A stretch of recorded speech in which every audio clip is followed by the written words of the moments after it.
ត្រឹម8មិនអីអាចទុកក្នុងខ្លួនដល់ឌឺ9បងទ្រាំលែងបានខំទុកឱកាសគុំឲ្យដើរជន់ដាន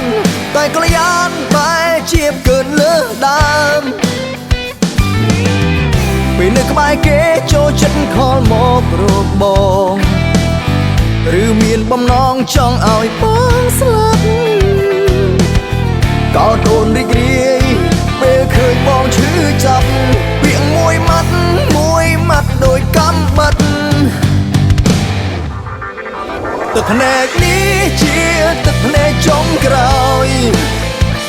យំឲ្យអស់ចិត្តឲ្យហើយគ្មានទៀតឡើយលើកទី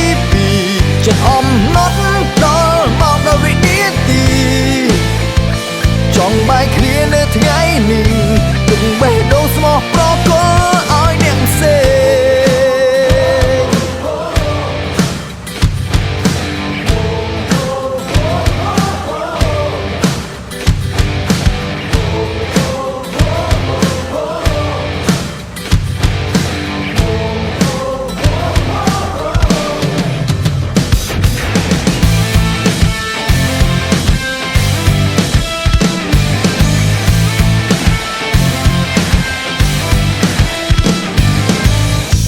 តាមទូរស័ព្ទមិនអស់ចិត្តតាមឌឺផ្ទាល់